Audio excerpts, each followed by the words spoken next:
สบายดีพี่น้องอันนี้เป็นภาพบรรยากาศพี่น้องเพิ่นแก่กล้วยโรงงานเนาะอันนี้คือกล้วยเพิ่นตัดใหม่ๆสดๆออกจากสวนเพิ่นกำลังสิแก่โรงงานเนาะพี่น้องเนาะให้พี่น้องคอยเบิ่งกันเด้ออันนี้กล้วยเพิ่นแก่ออกมาจากสวนเพิ่นกำลังสิเอาเข้าโรงงานเนาะพี่น้องเนาะนี่หัวหน้าเพิ่นหัวหน้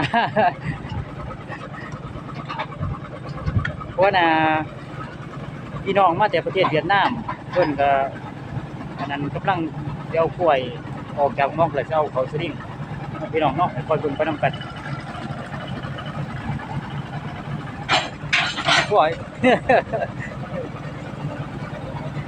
รถแกมกกล้วยเป็นรถกำนันเลยพี่น้อง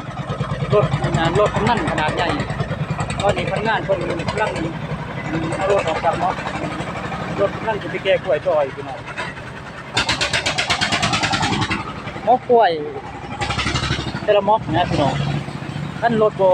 แห้งอีดีก็แก้บ่ไหลเลยพี่น้องเพราะว่าต้องใช้รถขนาดใหญ่เด้อรถแห้งว่าซะ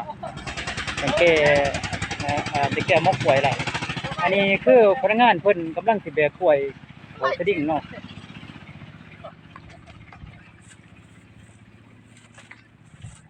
สบายดีพนักงานอันกล้วยแต่ละเครือนี่ต้องใส่ประเภทห่อเด้อเนาะอันประเภทนี่เขาห่อไว้เพื่อหยังเด้อันนี้เพื่อมันมันทีมันคาดเสือกได้มันจะมันตกกับมันคาไว้ในนี้โอ้ยันความหมายว่าเวลาเสื้อขาดหั่นให้มันคาประเภทเนาะโอ้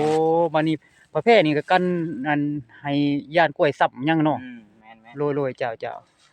อันมาเฮ็ดเวียกอยู่โรงงานนี่เฮิงบ่ได้เนาะก็ว่าเจ้าบ่ได้เฮิงปานใดนะโอ้มาแต่ไสได้มาแต่อัตตปือเฮาบ่บ่นะพุ่นแต่แขวงสวรรณเขตพุ่นโอ้มาแต่แขวงสะวรรณเขตภาคกลางของประเทศลาวเฮาเนาะโอ้กล้วยยามนี่งามเด้กล้วยยามนี่เด้พี่น้องเนาะอันนี้เป็นภาพบรรยากาศกล้วยกำลังสิเอาเข้าโรงงานเนาะพี่น้องเนาะเอาคอยเบิ่งมันกันกล้วยในช่วงยามฝนนี่งามเลยพี่น้องงามก็ถือว่าสุดยอดเลยนะ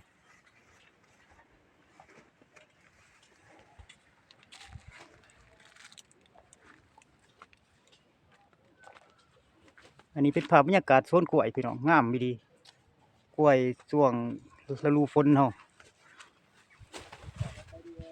อันนี้เก็บภาพเล็กๆน้อยๆเนาะพี่น้องเนาะเพื่อภาคพี่ภาคน้อง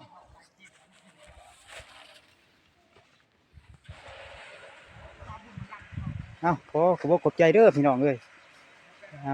อันพี่น้องติดตามคลิปของผู้อ่อนมานิวงศ์ขอบใจหลายถ่ายสุดก็จบเพียงเท่านี้เนาะพี่น้องเนาะ